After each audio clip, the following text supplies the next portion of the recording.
Hello दोस्तों, स्वागत है आपका शर्मा संस्कृत एजुकेशन क्लासेज में। मैं मुरलीधर शास्त्री। जैसा कि हम संस्कृत के बहुत सारे टॉपिक पढ़ चुके हैं और मेरे बहुत सारे दोस्तों को कमेंट आ रहे हैं डेट के लिए और क्लास 10 के लिए किस तरह आप वाच्य परिवर्तन का चैप्टर पढ़ाएंगे। जैसा कि जानते हैं कि वाच्य परिवर्तन कोई कोचिंग वाले नहीं पढ़ा रहे हैं, ओनली पर अपने नोट्स के माध्यम से दे देते हैं कि आप उसको समझें। मैं आपको विस्तृत समझाऊंगा कि वाच्य परिवर्तन क्या होता है। तो चलिए हमारे टॉपिक की ओर टॉपिक ले लें। वाच्य परिवर्तन। वाच्य परिवर्तन क्या होता है, तो एक बार आप देखिए वाच्य परिवर्तन क्या होता है कि वाच्य, इसका विच्छेद देखा जाए तो होता है वाची, वाची प्लस ए, वाची प्लस ए। वाची का अर्थ देखा जाए तो बोलना क्या होता है, बोलना या वाणी क्या होता है, अर्थात अपनी जो वाणी है उसको दूसरे माध्यम से बोलना, वो परिवर्तन हो जाएगी, उससे कहते हैं वाच्य परिवर्तन। समझ गए होंगे। जैसे मैं यहां लिखूं वाच्य प्लस है मतलब बोलना, बोलना। तो हम देखें कि वाच्य परिवर्तन कितने प्रकार के होते हैं और इसका प्रयोग किस प्रकार से किया जाएगा। वाच्य परिवर्तन, वाच्य 3 प्रकार के होते हैं। कितने प्रकार के? 3 प्रकार के होते हैं। नंबर 1 ले रहे हैं हम, कर्तृवाच्य। दूसरा कर्मवाच्य। तीसरा भाववाच्य। एक बार हम इसको समझेंगे क्या है और इसके उदाहरण के माध्यम से पूरे विस्तृत रूप से समझेंगे कि उदाहरण किस प्रकार सोल्व किए जाएंगे। जैसे मैं आपको पहले नियमों के माध्यम से समझा देता हूं, या फिर एक बार हम ऐसा समझ लें कि धातु परस्मैपदी को आत्मनेपद में परिवर्तन करना। आत्मनेपद में परिवर्तन किस प्रकार से करते हैं? जैसे मान लो प्रश्न पर धातु है पठती, मूल शब्द क्या बन गया? पठते। धातु क्या है? पठ। तो आत्मपद बनाने के लिए मूल धातु के पीछे यते लगाएंगे। क्या लगाएंगे? यते। तो इसके पीछे लगा सकते हो पठते यते। तो ये क्या बन जाएगी? आत्मपद की। तो कर्मवाच्य के जो वाक्य बनेंगे उसमें आत्मपद की धातु का प्रयोग होगा। तो पहले एक बार नियम देखते हैं। नंबर 1 नियम यह है, वाच्य टॉपिक आ जाए कर्तृवाच्य। कर्तृवाच्य नियम नंबर 1, नियम 1 कर्तृवाच्य। ये क्या होता है? कर्तृवाच्य में कर्ता, कर्म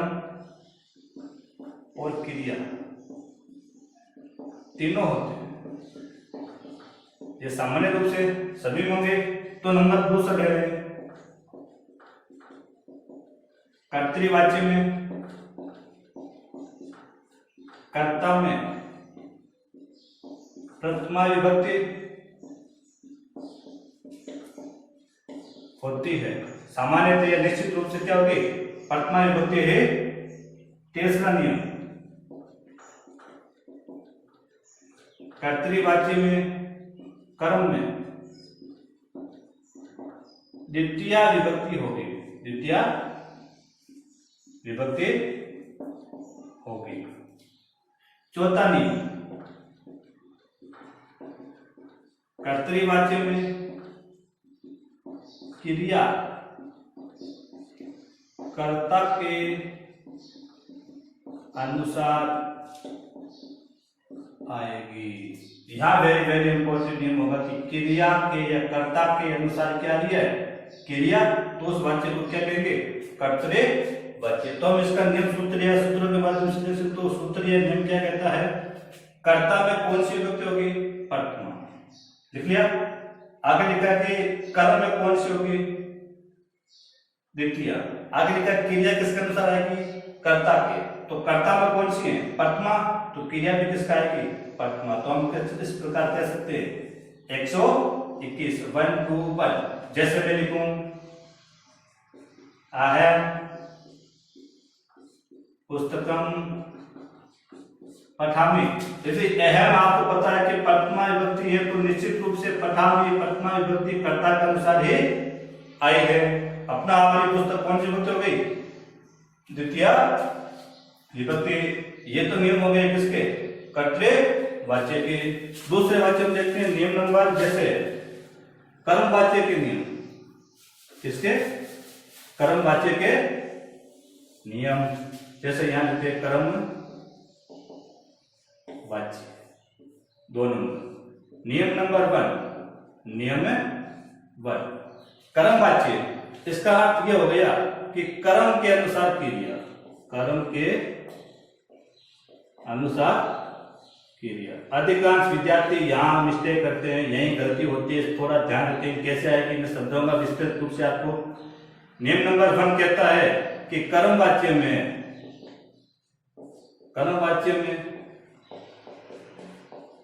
कर्ता में हमेशा तृतीया विभक्ति आएगी, तृतीया विभक्ति आएगी। दूसरा नियम, कर्मवाच्य में कर्म में प्रथमा विभक्ति होती है, यह आएगी। यह वेरी इंपॉर्टेंट नियम ध्यान रखेंगे। तीसरा, कर्मवाच्य में क्रिया किसके अनुसार आएगी? कर्म के अनुसार आएगी, अनुसार आएगी। और वह क्रिया वह आत्मनेपद की होगी, आत्मनेपद की होगी। वेरी वेरी इंपॉर्टेंट निर्णय विशेष रूप से ध्यान रखेंगे। जैसे एग्जाम्पल, जैसे मैंने लिखा रामेण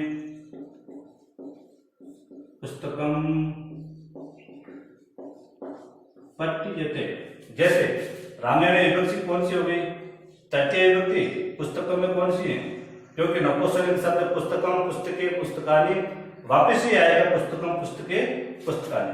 तो इसके अनुसार क्या आ गई? वापिस क्रिया प्रथमा विभक्ति। वो किसकी है? आत्मनेपद की। किसकी? आत्मनेपद की। इस प्रकार हम आगे पूरे सोल्व करेंगे, अच्छी तरह से समझेंगे किस प्रकार से हो। तीसरा में भाववाच्य। विषय ध्यान दें, भाववाच्य क्या होता है? इसका जैसे बता दो सामान्य रूप से कर्म का अभाव होता है, कर्म का अभाव होता है। अर्थात एक तो कर्ता होगा और दूसरी क्या होगी? क्रिया होगी, कर्म नहीं होगा। यदि देखा जाए कि कर्ता में विभक्ति कौन सी होगी? तृतीया विभक्ति होगी। और क्रिया हमेशा आत्मनेपद की प्रथम पुरुष एक वचन की ही आएगी। इसका थोड़ा ध्यान रखिए। जो भाववाच्य में जो क्रिया होगी हमेशा आत्मनेपद की आएगी और प्रथम पुरुष एक वचन की। प्रथम पुरुष एक वचन का मतलब हो गया पठ्यते, तो निश्चित रूप से ये आएगा पठ्यते, हस्यते, लिख्यते, गम्यते, प्रियते। बहुत सारे धातु हैं, आगे हम उदाहरण के माध्यम से समझेंगे। और ये हो गए हमारे वाच्य 3 प्रकार के, कर्तृवाच्य, कर्मवाच्य और भाववाच्य। तो इसके नियम हो गए। हम आगे माध्यम से देखेंगे विभक्ति किस प्रकार से प्रयोग होगा। तो हम इस प्रकार से कह सकते हो कि कर्तृवाच्य का सूत्र हो गया 1 to 1। आगे हम कर सकते हो कर्मवाच्य, कर्मवाच्य का मतलब हो गया 311। आगे हम देखते हैं भाववाच्य, इसका मतलब हो गया तो 111, 121 को 311 में परिवर्तन कर सकते हैं और इसको हम वापस में परिवर्तन कर सकते हैं। लेकिन इसका नियम हो गया कि भाववाच्य को कभी कर्मवाच्य में परिवर्तन नहीं होगा। क्यों नहीं होगा? क्योंकि भाववाच्य में कर्ता में कौन सी है? तृतीया। कर्मवाच्य के कर्ता में भी कौन सी आ रही है यहाँ पे, कर्मवाच्य में कर्ता में तृतीय विभक्ति आ रही है, तो ये परिवर्तन नहीं होगा। तो हम कह सकते हैं कि कर्तृवाच्य को भाववाच्य में परिवर्तन कर सकते हो और भाववाच्य को कर्तृवाच्य में परिवर्तन कर सकते हो, और कर्तृवाच्य को कर्मवाच्य में, कर्मवाच्य को भाववाच्य में। कहने का मतलब ये हो गया कि भाववाच्य को हम कर्मवाच्य में परिवर्तन नहीं करेंगे। आगे हम देखेंगे उदाहरणों के माध्यम से पूरे स्पष्ट टॉपिक क्या है। ओके, हमने चैप्टर ले रखा था वाच्य परिवर्तन का ना, उसके अंदर हमने देखे कि वाच्य परिवर्तन, कर्तृवाच्य, कर्मवाच्य, भाववाच्य तीनों के नियम पूरे देख चुके। अब हम देखते हैं कि विभक्ति प्रयोग, हमने देखा कि एक दो एक प्रयोग किस प्रकार से किया जाएगा। तो हम देखते हैं कि एक वचन, द्विवचन और बहुवचन। जैसे मैंने लिखा से का अर्थ होता वह, से तो ते, तम तो ता, ते ताभ्याम ते, इस प्रकार वाक्य हो गए। जैसे मान लो तृतीय विभक्ति आ रही है तो हम क्या करेंगे पटमा, और पटमा आ जाए तो क्या करेंगे तृतीय विभक्ति करेंगे। यदि वचन भी चेंज है तो ये आ रहा तो ये करेंगे, ये आ रहा तो ये करेंगे, इस प्रकार सभी के अंदर यही करेंगे।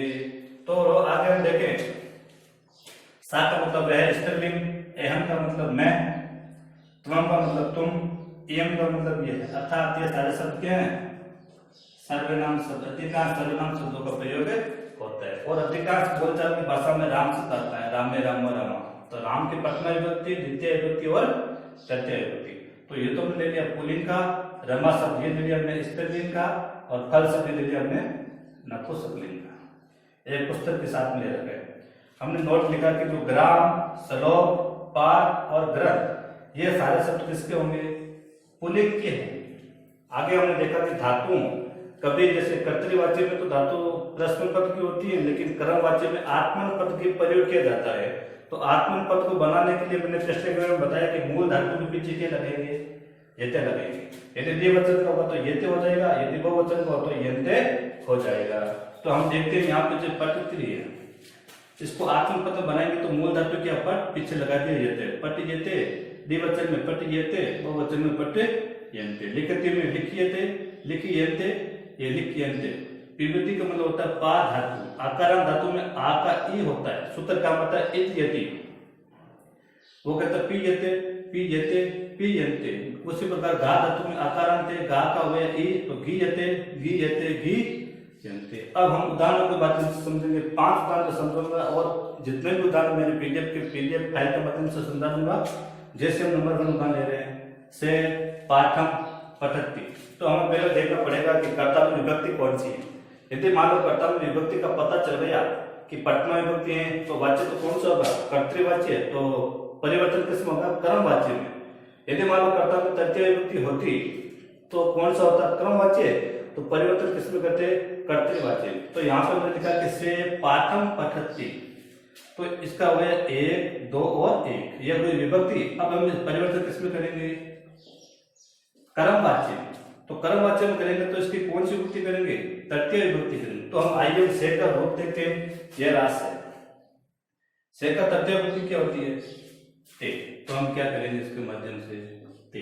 तो पाठम शब्द में देखा कि पुल्लिंग और स्त्रीलिंग, पुल्लिंग करते हैं तो सेम होगा पाठम। अब हमें करना क्या पड़ेगा कि मूल धातु के पीछे क्या लगाएंगे, यते लगाएंगे। तो मूल धातु इसमें क्या, पट, तो लगा दिया यते। तो ये आत्मन पद की धातु हो गई, किसकी हो गई, आत्मने पद की धातु हो गई। उसी प्रकार जैसे मैंने लिखा मया जलम पीयते, मुझे जल पीना चाहिए, मुझे पीता हूं मया। अब हम देखेंगे विभक्ति कौन सी है, हम आएंगे मया कहां पे आ रहा है।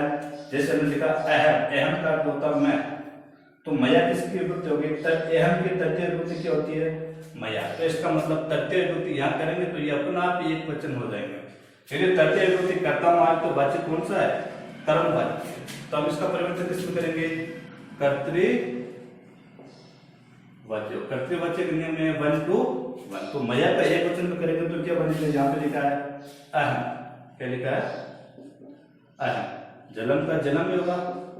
अब पीयते, अब देखो ये तो कर्मवाच्य में परिवर्तन किया, लेकिन कर्तृवाच्य में तो मूल है, उसके अनुसार आएगी प्रश्न पद की।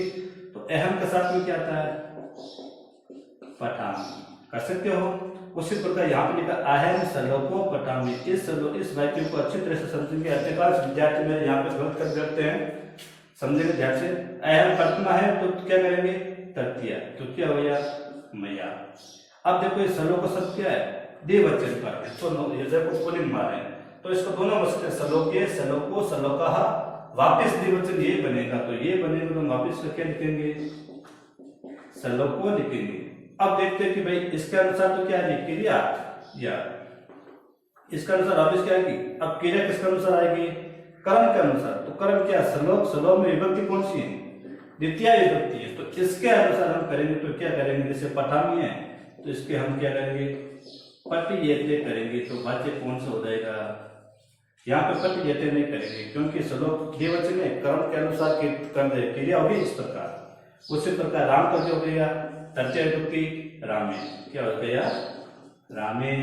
भोजन का भोजन लेकिन मूल धातु क्या है, खाद, खाद का मतलब खाना, पीछे क्या लगाएंगे, जते लगाएंगे, तो ये वाच्य कौन सा हो जाएगा, कर्म वाच्य। तो इसका नियम क्या हो गया, तेरी वन वन, इसका क्या हो गया 1 2 1। अगर मैं देखा टेन, हमने देखा था टेन कहाँ पे आ रहा है, टेन तृतीय विभक्ति है, से के अंदर आ रहा है, से का मतलब क्या आता है, तो प्रथमा में क्या करेंगे, से, इसका करेंगे से, पुस्तक पर वापिस पुस्तकम। अब देखो यहाँ पे लिखे तो से के साथ में क्या था, लिखती, तो ये कौन सा हो गया, कर्तृवाच्य। अब देखो रामे पठति, और इसमें कर्म नहीं है, कर्म नहीं तो वाच्य कौन सा हो गया, भाववाच्य हो गया। तो भाववाच्य हो गया, तो हमने देखा कि भाववाच्य में कर्ता में विभक्ति कौन सी है, तृतीया, ये तो सॉरी ये तो कर्तृवाच्य, क्या है कर्तृवाच्य। तो इसमें विभक्ति कौन सी करेंगे, कर्ता में विभक्ति होगी तृतीया, तो राम का क्या हो गया रामे, राम की तृतीया क्या हो गई। अब हमने नोट लिखा कि क्रिया हमेशा प्रथम पुरुष एक वचन की आएगी, वो किसकी, आत्मनेपद की, तो हम यहाँ पे लिख सकते हो पठयते। इस प्रकार बहुत सारे उदाहरण आसान तरीके के साथ समझ सकते हैं। मेरे द्वारा देखिए जानकारी समझ पाए होंगे, मैं मेरे विद्यार्थियों के ओके, धन्यवाद।